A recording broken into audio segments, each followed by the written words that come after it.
Hello, everybody. I see folks are joining. We had a little over 200 people in the waiting room, so I'm going to let them start joining. As you are joining, you should see a slide on your screen for a pre-knowledge survey. If you've participated in these webinars with us and the Center of Excellence before, they do a pre-knowledge survey and a post survey after the presentation. So if you could go to that link or scan the QR code and take that really brief pre-knowledge survey, we would appreciate it.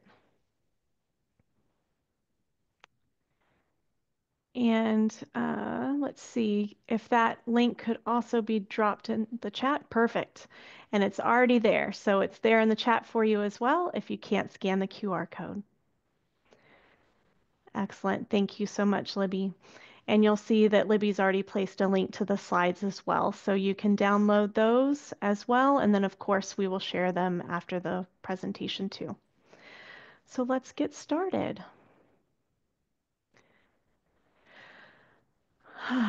So hi, everyone. Welcome to our webinar, An Introduction to Trauma-Informed Care. My name is Amity Overall Labe with NORC, and we are very glad that you're here with us today for this important discussion. We are very pleased to partner yet again with speakers from the Center of Excellence for Behavioral Health and Nursing Facilities, otherwise known as the COE. So you'll hear us say COE just to let you know. The COE was established by the Substance Abuse and Mental Health Services Administration, or SAMHSA, in partnership with the Centers for Medicare and Medicaid Services, CMS. And the center provides mental health and substance use training, customized technical assistance, and comprehensive resources to certified Medicare and Medicaid nursing facility staff. The training they provide and all of the resources are at no cost to the facility. So as you may have seen in the registration email, the primary audience for COE trainings are nursing facility staff.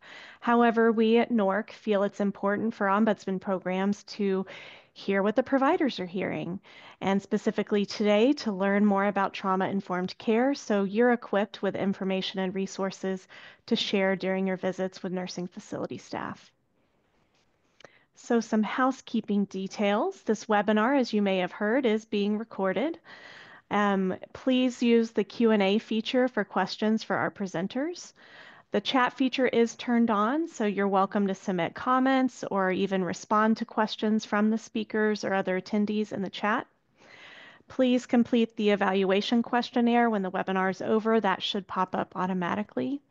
And then, of course, we will post the webinar materials, which includes the webinar recording, the PowerPoint slides. It will be posted shortly after the webinar, and then we will email it to our entire network as well. So you will definitely receive that information. So to introduce Stacy Hull. Stacy Hull is the resource manager for the Center of Excellence for Behavioral Health and Nursing Facilities. Stacy's a licensed professional counselor and a master addiction counselor. Stacy has more than 20 years of clinical experience in service delivery and administrative leadership in the behavioral health field. In her current role with COE, she leads the development of all behavioral health resources designed specifically to support nursing facilities. So I'm going to turn it over to Stacy, and Stacy will introduce Dr. Collins. Thank you, Stacy. Thank you, Amity. As she shared, I am Stacy Hole, and it's really great to be here with you all today. The Center of Excellence is delighted for the partnership and opportunity to collaborate on this initiative to bring these trainings to you. And we have a dynamic presenter for you today, Dr. Laverne Collins. Dr. Collins is a national certified counselor and published author with over 25 years of experience in mental health. She is highly respected as a keynote speaker, counselor, mentor, minister, and trainer. Dr. Collins has expertise in guiding individuals through crisis, traumatic experiences, grief and loss, and mental health concerns. She's the owner of New Seasons Counseling, Training, and Consulting. And it is my pleasure to present to you Dr. Laverne Collins. Dr. Collins, the floor is yours. Thank you so much, Stacy. I'm glad to be with you all today. We're going to start with just setting the expectations, or what are we here for? What are we trying to do today? So I have three objectives that I'm going to present, and then we'll work through each objective. But first, I want to define trauma and trauma-informed care. I want you to understand the language, what I'm talking about, when I'm using that language so that we're all on the same page. Second, I want to examine what happens to the traumatized body and why trauma behavior is misunderstood.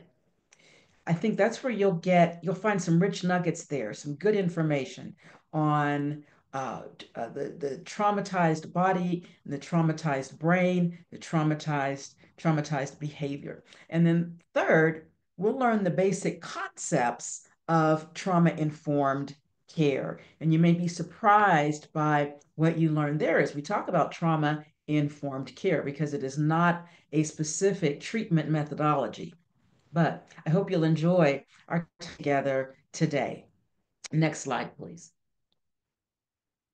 So let's begin with the definitions, as I said before. So we're all on the same page with what I'm speaking of when I speak of trauma and trauma-informed care. Next slide.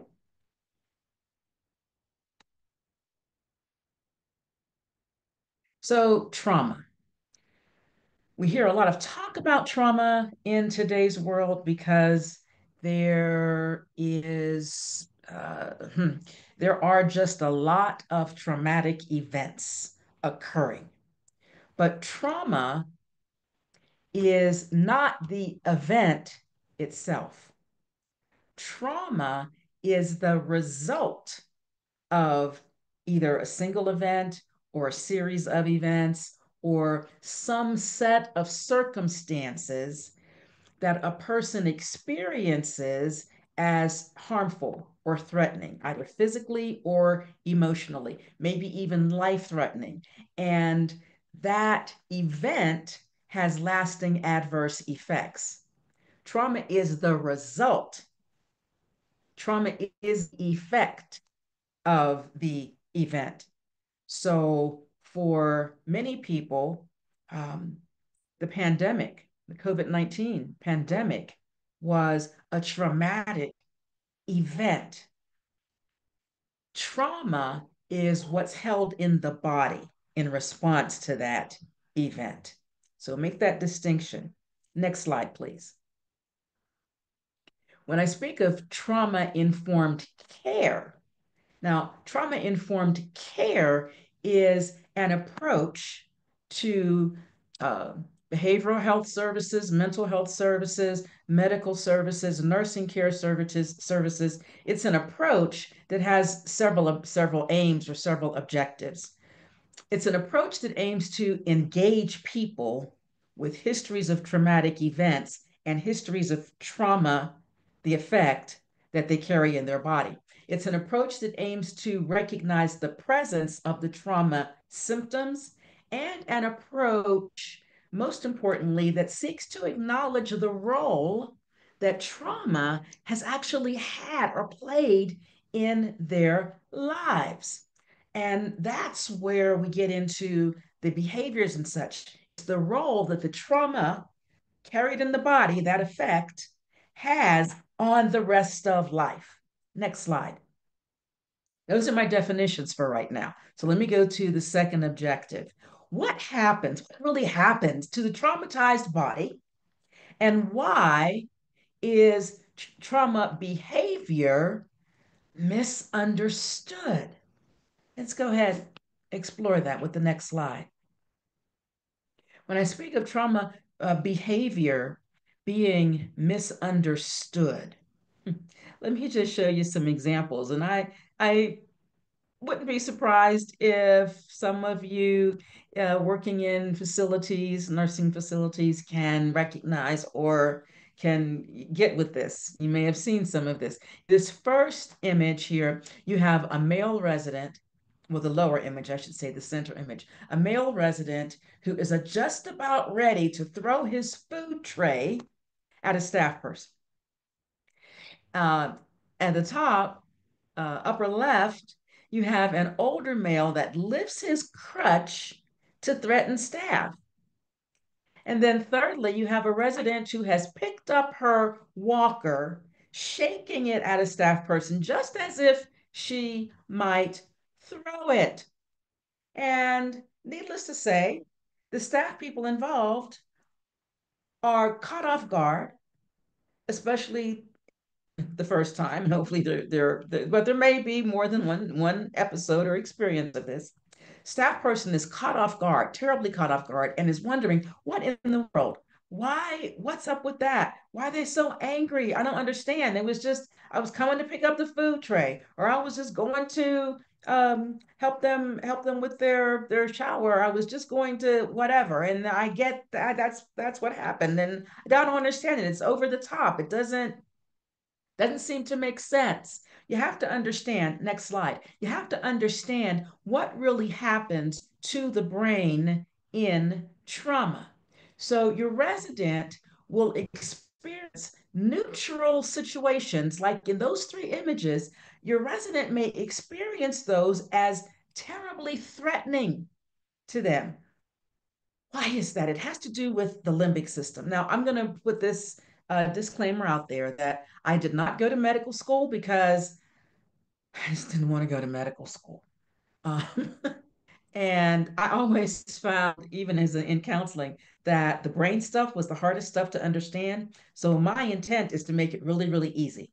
So the limbic system is the part of the brain that's involved in our emotional responses and our behavioral responses, emotions and behaviors, especially when it comes to behaviors that we need for survival.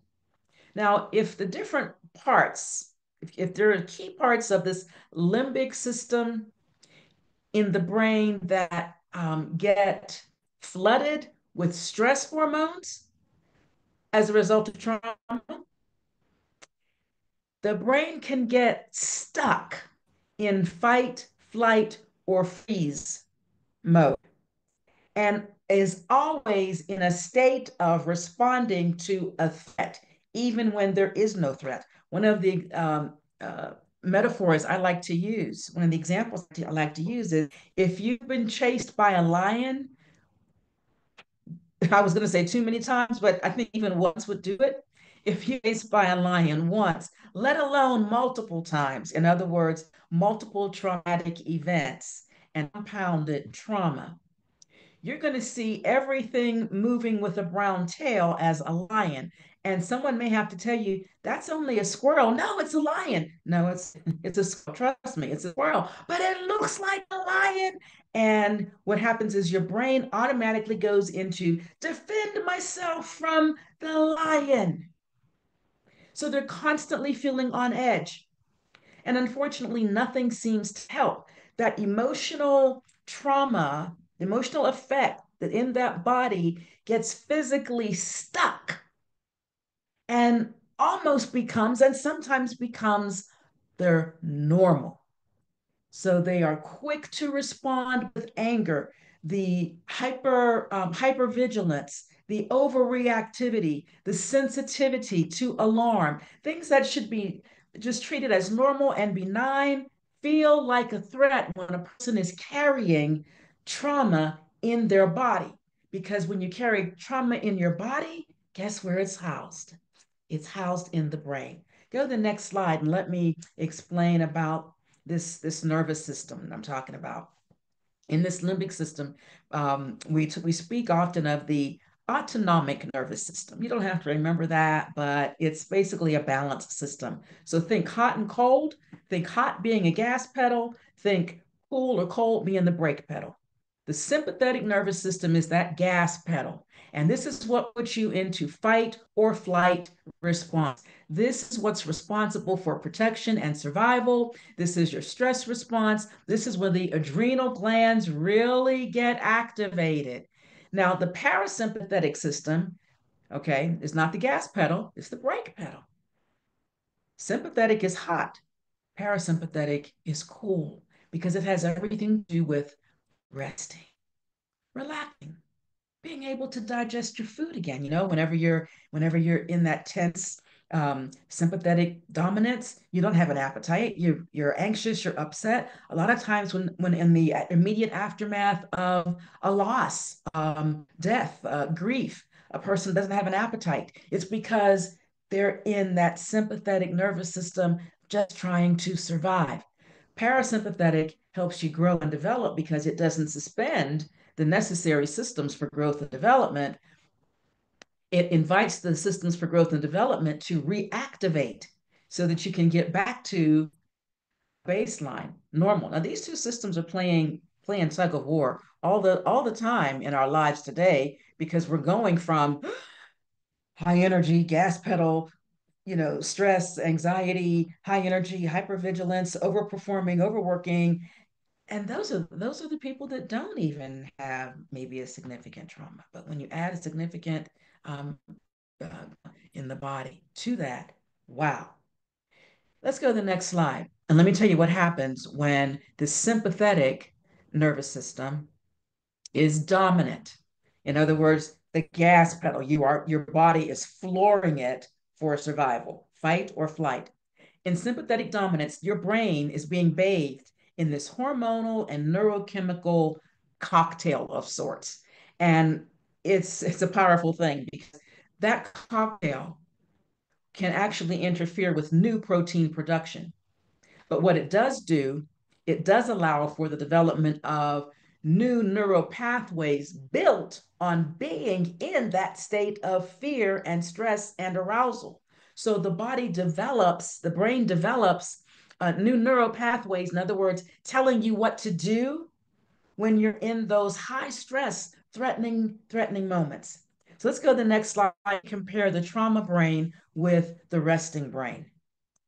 The trauma brain, when you're in sympathetic dominance, accelerates the heart rate, constricts the blood vessels, raises blood pressure, it causes muscle tension, your physical sensations get amplified. It's going to inhibit insulin production to maximize fuel availability. It's going to cause the hands and feet perhaps to get cold and can cause headaches. Remember now, the blood vessels are constricted. Your resting brain, which now is when you go into parasympathetic dominance, remember rest, relaxation, growth and development. Okay. It promotes digestion. Whereas when you're in stress mode, your digestive system just kind of like halts. You can't eat, can't you can't eliminate, you're just not doing anything. Resting brain brings your motility back to the intestines. It increases the insulin activity again for fuel storage because you're not expected to need it for the fight or the flight. Your resistance gets stronger. So resistance to infection, the circulation to what I would say non-vital organs. I mean, every organ is vital. I mean, the organs that are not vital for escape or fight. Okay. Um, the endorphins get released again, and it's going to bring down your heart rate, your blood pressure, bring down your temperature. Now, let me throw in one little bit of multicultural perspective here. We know that Black, Indigenous, and people of color, especially African Americans, tend to have greater incidence of high blood pressure, hypertension, greater incidence of diabetes, and greater rates of heart disease.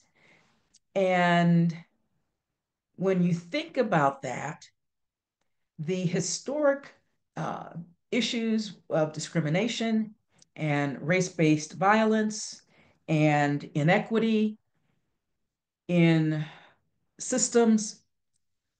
I go back to slavery. I am a descendant of enslaved ancestors.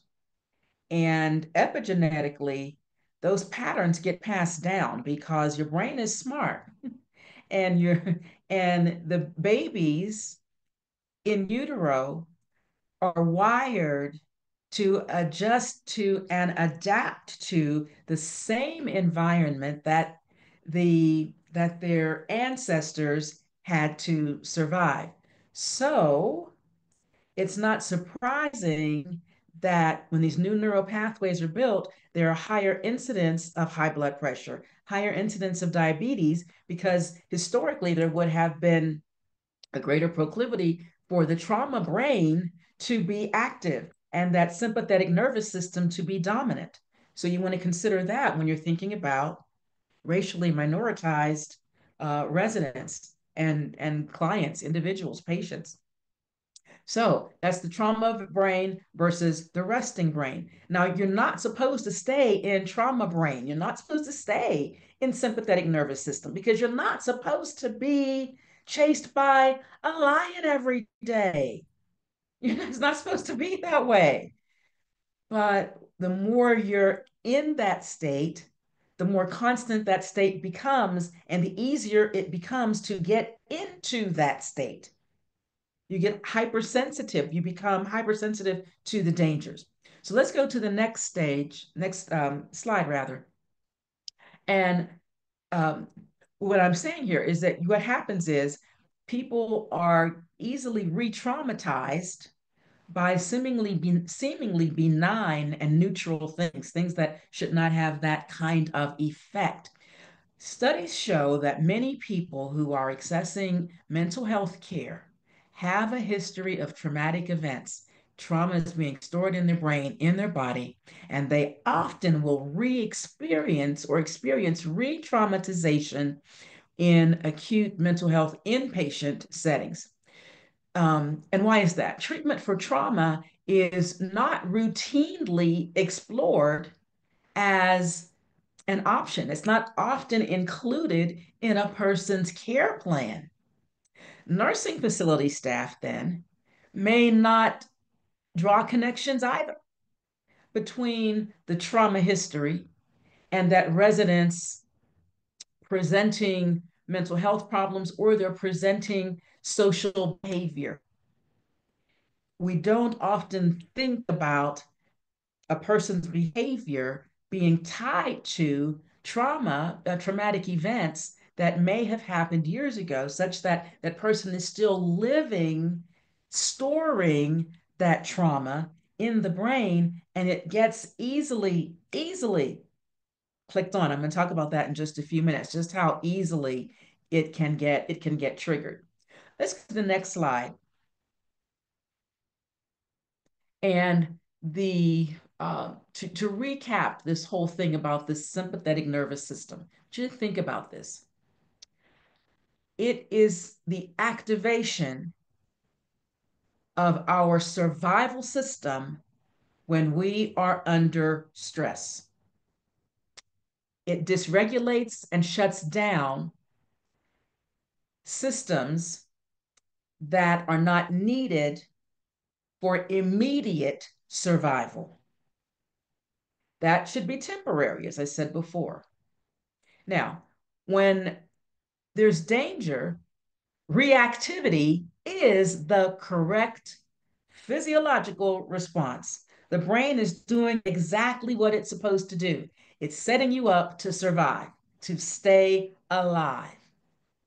But what happens with people with trauma histories, especially developmental trauma histories, think of adverse childhood experiences, those early experiences in life.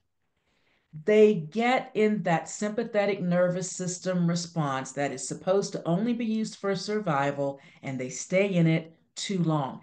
So the responses may not be logical, may not be reasonable, may not be rational, but it's what the brain is doing. The brain is doing exactly what it's supposed to do. Unfortunately, we tend to say shame, shame, shame. You need anger management. Anger management will not do anything, not right away. And that's why people feel so frustrated. You've gone to anger management or you sent someone to anger management and you did anger management this and anger management that. But we, as counselors, we should never start with behavior as the starting point when we see trauma responses, because the brain is doing exactly what it's supposed to do. Um, and again, I said before, this is going to suppress the systems in your body that are not necessary for immediate survival. So let me go to the next slide. You see then why I said that trauma is a physiological response in the body. The trauma is not the event. The event is traumatic, but the trauma is what's happening in that person after the event. And when we're in that hot system dominance for an extended period of time, unfortunately, we get labeled with pathological behavior. We get labeled with, well, who knows? Who knows what? You might I've seen, people labeled, diagnosed with schizophrenia because they were responding to something that seemed minor. So you're thinking, oh, that must be a auditory or visual hallucination or something like that. And it's not that. It's not that at all. And the disturbing thing for me as a professional is that what gets diagnosed as a behavior problem in kids, what gets diagnosed in adults as a psychiatric problem is really just the manifestation of that system working the way it's supposed to. It kicks in. I'll go to the next slide. Let me tell you how quickly this kicks in. The part of the brain that is responsible for this really quick response is the anterior cingulate cortex. Again, don't worry about remembering it, just remember what it does. What it does, it operates like a radar system. It's your threat perception system, and it is sharpened and more acute as you experience more environmental threats. It is a filter for the things around you, provides a filter for the things around you that could bring harm to you and yours. Now, it's not going to care too much about like something distant from you, but for your own safety, mothers and fathers, the children, etc., this thing is going to kick in quickly. Now, check this out, y'all. The ACC can access your entire physiology in just 15 milliseconds. You can't count a millisecond. You can, in other words, that system can activate 8 or 9 times before you can get into your executive system even once. 8 times before that system that says, should I do this? Is this right? Is this wrong? What's the consequence? What's going to be the effect of this? That's part of the brain that's responsible for weighing decisions. There is no weighing decisions because that part of the brain kicks in too fast, and it's supposed to kick in fast. You don't want to be chased by a lion and stand there for 10 minutes trying to figure out to run north, south, east, or west. You just want to run. Okay. And the more it's used, that's how fast it is, but the more it's used, the faster it becomes. Here's the paradox on this next slide. The paradox is that trauma behavior is protective behavior. The brain's doing what it's supposed to do. And let me explain on this next slide here. Your residents are acting exactly as their history has wired them to act, exactly as their history has wired them to perceive, exactly as their history has wired them to emote. And the person is going to be able to grow out of that and develop out of that. It's going to require the sustained ability to stay in the cool system of the brain, to stay out of sympathetic system dominance, which is the gas pedal, and to live life. How about this? Live life with the pedal as the norm: rest, relaxation, digestion, growth and development. So, as I said before, behavior should never be the starting point of treatment, except in cases where there is immediate danger of death or injury.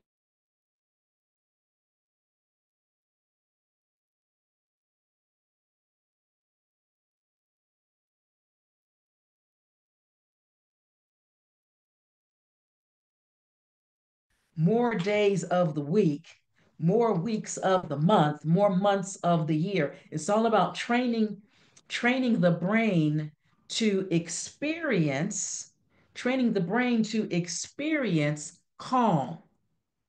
And that becomes one of the heart of trauma-informed care. So let me go to this next slide and speak about the basic tenets of trauma-informed care. What is trauma-informed care? Trauma-informed care is an organizational structure. It's a framework for treatment. It's not a treatment modality. It's a framework, a context for treatment that involves the understanding, the recognition, and the response to the effects of all kinds of trauma. Trauma-informed care also emphasizes the physical safety, the psychological safety, and the emotional safety of both our residents and our staff, our providers. And it helps those who have survived the traumatic events and have trauma wired in their brain. It helps them build a sense of control. It helps them build a sense of empowerment. And this is so important because just as trauma damages trust, makes everything look like a lion, trauma-informed care helps to build trust, helps to build trust. So let me move forward here. Oops, there we go. The next slide, please. Here are our principles of trauma-informed care. First is safety, physical safety and emotional safety. The second is being cognizant of culture, the values of a culture, the historical trauma of a culture, of a people, of a race, of an ethnicity. Trustworthiness and transparency. You want to build trust by making tasks clear, maintaining boundaries. Empowerment, voice and choice, prioritizing residents' choices, giving them a sense of control. Collaboration between staff and residents, emphasizing working together on goals, not having things mandated and forced upon them, but giving people choice, collaboration between staff and residents, working together, peer support, encourage resident involvement in support groups and in skill building. Now, let me compare this with the common paradigm, the standard paradigm on the next slide versus the trauma-informed paradigm. The standard paradigm says what's wrong with this person. A trauma-informed paradigm says what's happened to this person. The standard paradigm says what's wrong with you. The trauma-informed paradigm says what's strong with you. The standard paradigm is not asking about historical factors. But the trauma-informed paradigm is asking what traumatic events happened over time in your family, in your community, in your culture, in your life, in your world. Go to the next one. Let's continue this thought. The standard view, in the standard view, trust is assumed. In the trauma-informed view, we understand that trust develops over time. In the standard view, the decision-making is hierarchical. In the trauma-informed view, decision-making is collaborative. In the standard view, safety is assumed. You assume a person feels safe. Why wouldn't they feel safe? This is a safe environment. No, that should never be assumed. In the trauma-informed view, steps are taken to ensure safety.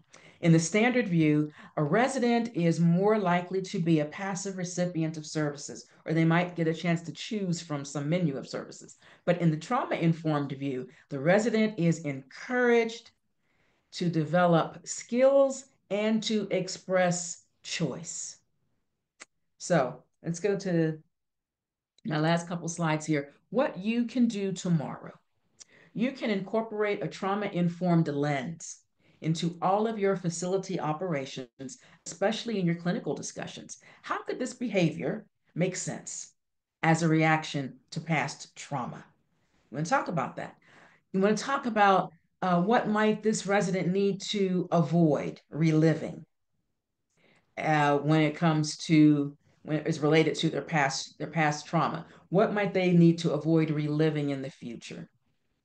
um, Discuss in your clinical discussions the impact of trauma.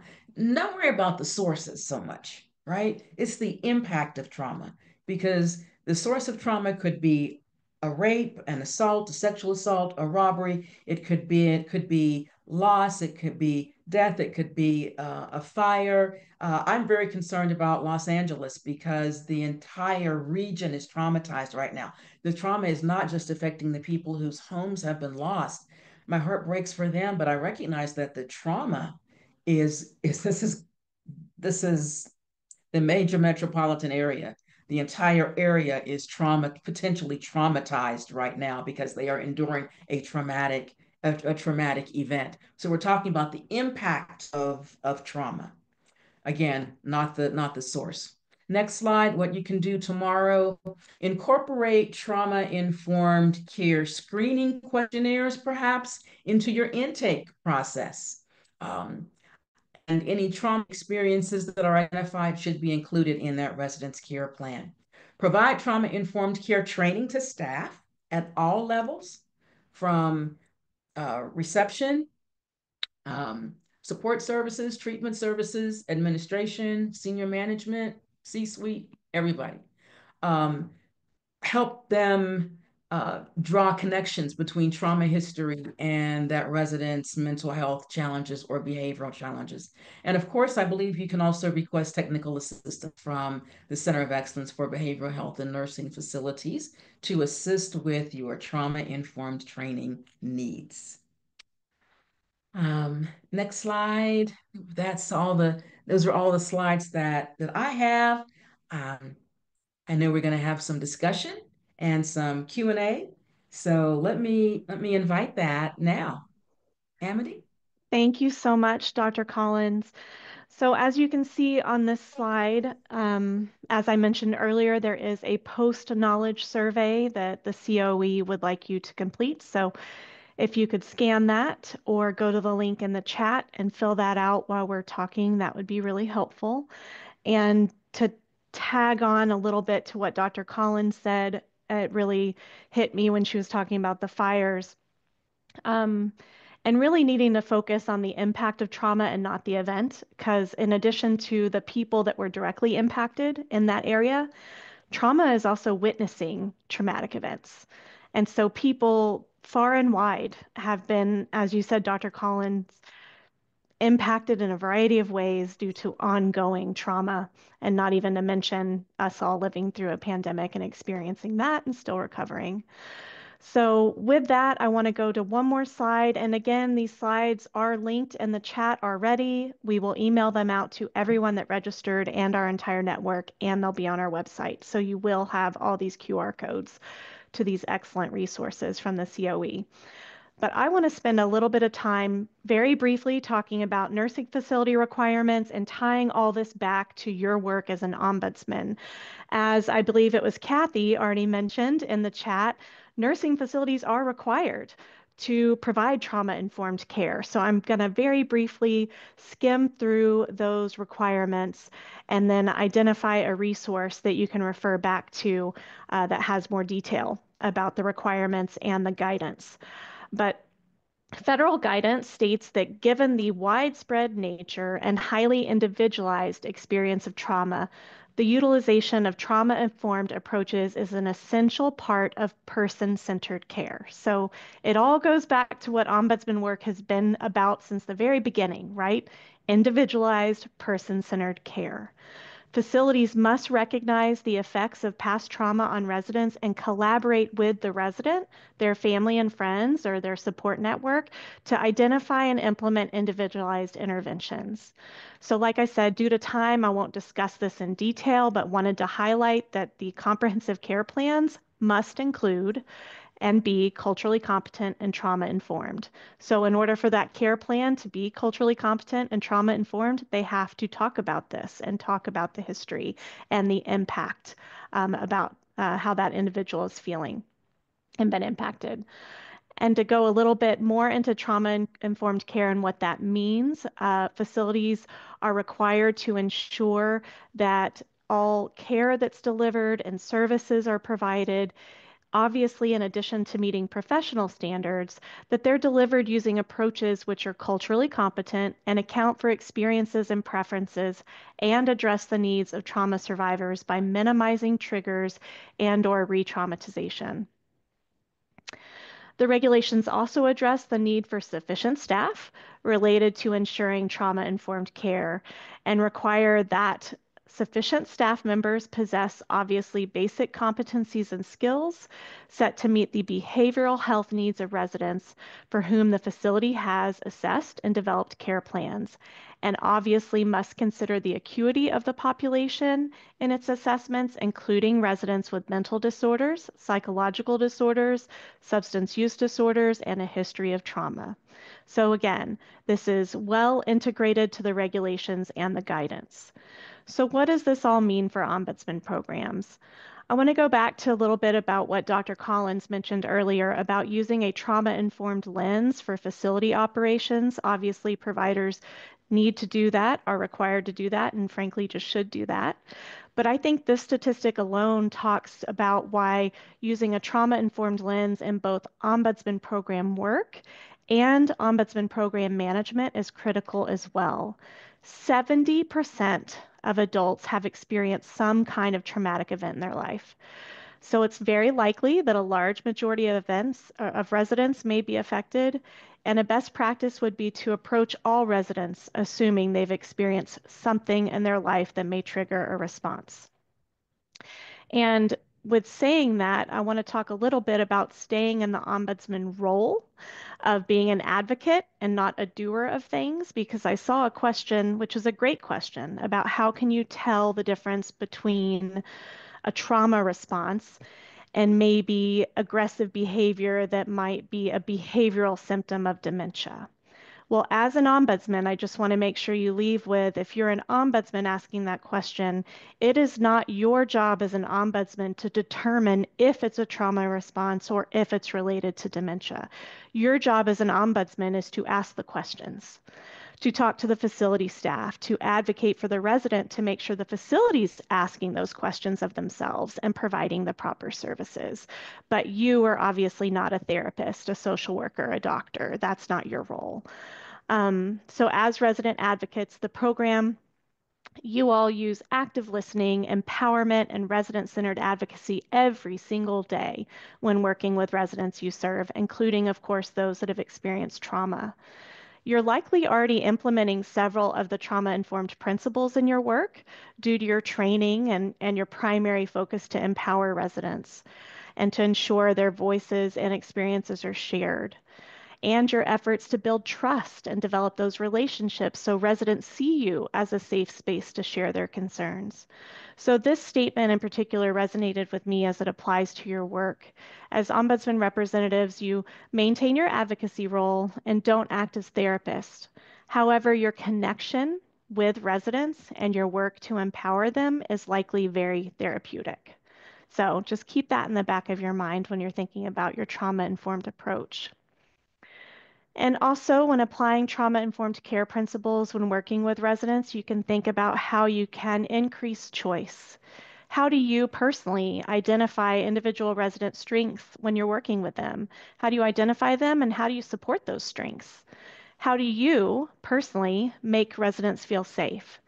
And then how do you train your volunteer representatives or other staff representatives to make sure that they are making residents feel safe?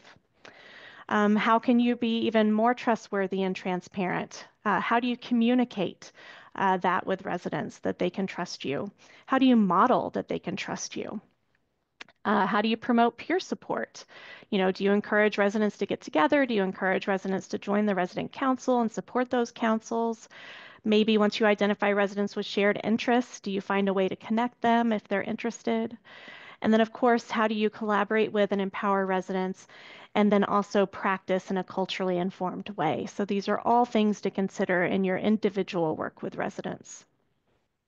Additionally, you need to think about events that might be traumatic to residents, and some folks in the chat mentioned some of these as well. So if a resident has recently moved into long-term care for the first time, or maybe not the first time, maybe it's their fifth facility, that alone could be a traumatic experience to them, and they could be impacted. Their trust could be impacted, their sense of loss, a sense of independence, sense of control.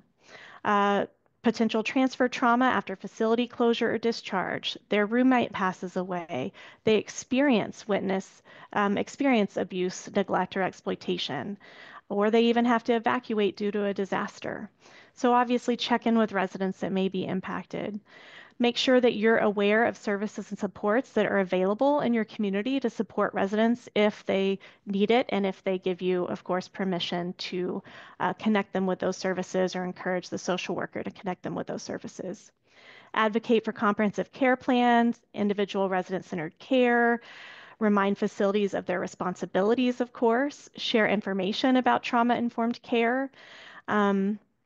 And encourage facilities to use consistent assignment and other ways to make sure that staff are developing those trusting relationships with residents and really know what may trigger them and how best to support them and provide care. According to SAMHSA, a trauma-informed approach can be implemented in any type of service setting or organization that, of course, is distinct and different from trauma treatment, as mentioned earlier. Trauma-informed care is an organizational model requiring a shared perspective. So this also applies to how you manage your ombudsman program and considering residents that come into your program, how you serve them, what do your policies look like, your practices, but not just how residents interact with your program, but even your own staff. Because your staff, they have a whole history before they became an ombudsman representative, your staff and volunteers, and even in their ombudsman work, they could be impacted by a traumatic experience. So last and not least, before we go into Q&A, some key takeaways. Please, please, please sign up for the Center on Excellence. Go to their website, sign up for their newsletter, and use these resources that they share with providers. Take them and share them during your visits. Be proactive, encourage providers to connect with the COE.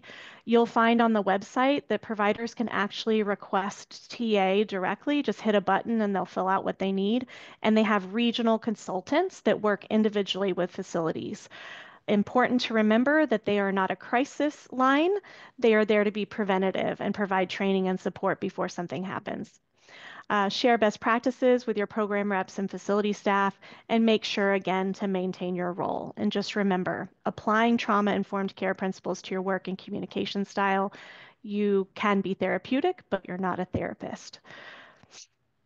So we did update our reference guide from 2019 because the nursing facility regulations and guidance have changed a little bit. So that is on our website now. You may need to refresh that page to get the updated one. It talks about what trauma is, some signs of trauma. It explains trauma-informed care, reviews those principles that were discussed today by Dr. Collins, and gives you some advocacy considerations and reminds you of the requirements of facilities. So it's an excellent tool to at least start that conversation and give you some more background information. So with that, I do want to go to questions because we have a few. So let's see. Not really a question, but a comment, and feel free to add to this, Dr. Collins. Please clarify that a trauma response can be nonviolent, such as it could be hyperindependence. Present as hyperindependence, as well as other responses in a useful way as they mature. So survivors may embrace those changes and incorporate them even into their personality. CPSD diagnosis is common in these cases. Yeah, that's a great point. All trauma responses are not violent, but sometimes they can seem like a person is simply over responding. There was a meme that was out in social a couple months ago of a woman trying to push a elevator up a escalator or something. Not, excuse me, push a refrigerator up a escalator. And the tag was, this is the brain's response to trauma when you've had to do everything yourself all the time, when you felt alone. Um, so yeah, the over functioning can be a result of trauma related to perfectionistic expectations. Another response to trauma can be isolation. People may, we said fight, flight, or freeze. So isolation and estrangement from people can be a protective trauma response when the person does it without even knowing. We have a joke in my family about an ancestor who lived in the state of Florida, and because of things that had happened, she was very isolative. And when invited to go somewhere, if you invited her in the morning, she'd say it was too hot for visiting. And if you invited her in the afternoon, she'd say it was too cold for visiting. And they were in Florida, so the temperatures were very moderate all year. But her way of getting out of it was just to say, it's too hot. It's just too cold. It's too whatever. So that can also be a response. So yeah, thanks for that, adding that point. Appreciate it. Thank you. Another question, similar to the question I mentioned about being able to tell if it's trauma response or something else. So the question is, how can an ombudsman effectively bring up to facility staff the need for trauma to be assessed for a resident, especially when the ombudsman suspects that trauma experiences may not be considered by professionals in the nursing facility setting? So how can we approach this to avoid defensiveness or dismissiveness by the facility staff? I think that's a great question. I think it's helpful if you bring it up from the standpoint of, I was wondering if you've noticed A, B, and C responses from a person. Just bring it up that way. And I'm wondering if so you're presenting it as just an observation, certainly not a diagnosis. You're pointing out observable behaviors, and you might, depending on your relationship with the person you're speaking to, you might say, I'm just wondering if there's a history of trauma there. Anyway, I just wanted to mention that. I didn't know if you'd seen that or not. So that's very non-threatening. You're not saying, I think this person should be assessed for trauma. It's, have you noticed that behavior? They seem to um, sometimes, and then you describe it. You keep it very behavioral, and then saying, I'm wondering if you've noticed that too. I'm wondering if there could be some trauma behind that. Amity, Good. would that serve Yeah, from your perspective? Okay. I think that's a great approach. And then kind of blowing that out, bigger picture, if it's not a specific resident, maybe when you're talking to the social worker or whoever leads the care planning process in a facility you're visiting, you could approach it like that. Oh, wow, I just joined this webinar about trauma-informed care and making sure it's part of the care planning process and assessment. How do y'all do that here? Can you explain that to me? Can you share more information? What kind of questions do you ask? And oh, would you like to know where I heard this webinar about? And here's the resource from the COE or something like that. So I think you could zoom out and should approach it from a facility standpoint as well. Um, Great question. So another one. Um, Folks are giving you a lot of compliments, Dr. Collins, and I completely agree with you. And they're asking if it's possible to get your contact information for future presentations, Yes. or should they go through the COE for that? Um, I don't know if Stacy has a position on that, but I'm happy to put my Stacy, did you have a preference I for that? I'm do. happy to. Because we're able to provide the trainings at no cost. If you come to the COE, we will definitely connect you with Dr. Collins. We'll be happy to facilitate trainings for you. But you can Great. contact her directly as well. Thank Thank you, you. Thank you Stacy. so much, Stacy. So the COE, we did include a link to their website, and there's QR codes in the PowerPoint to get to that website. So, and make that request. Thank you.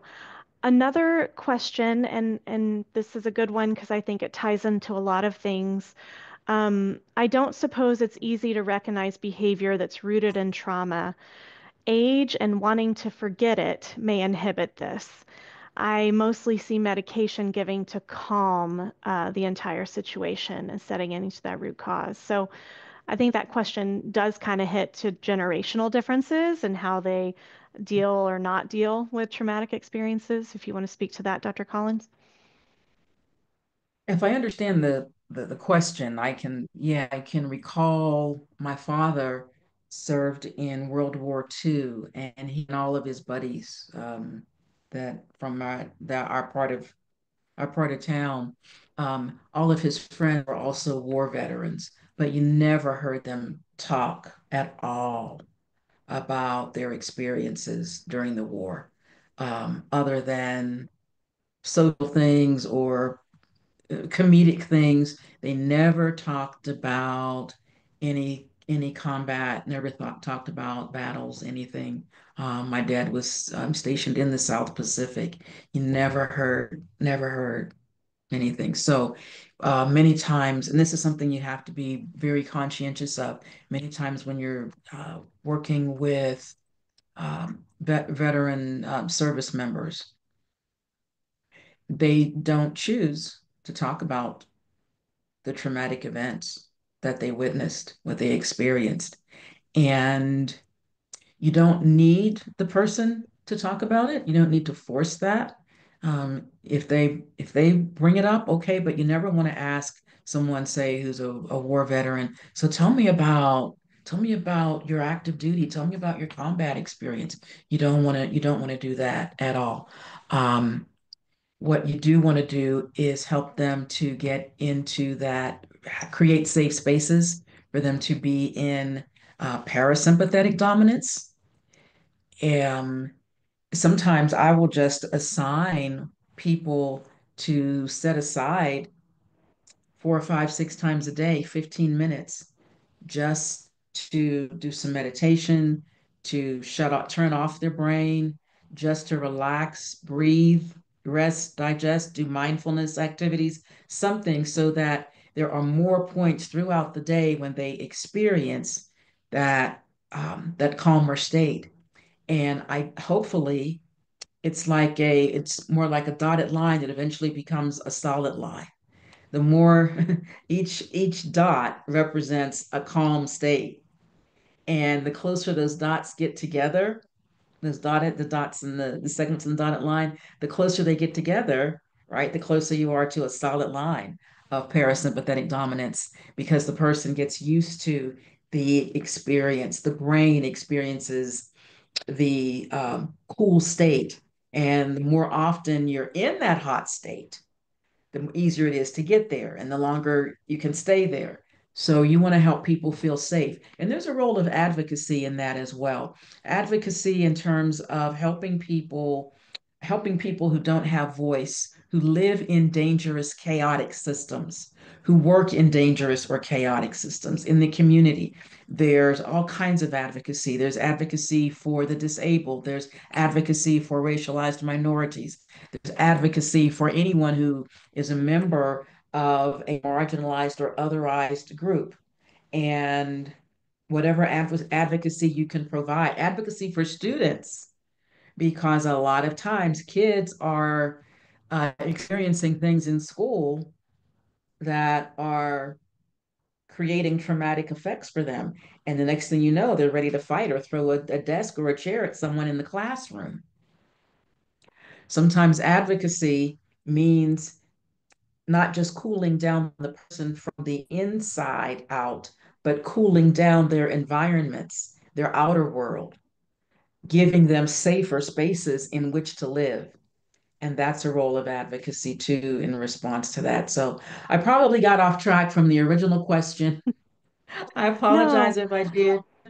no, not at all. And I think what you said was really valuable because currently the generations that are receiving long-term care, especially the older generations, they didn't grow up talking about any of this. So you're not going to come in and be really direct and say, tell me what happened and expect Yes. that outcome.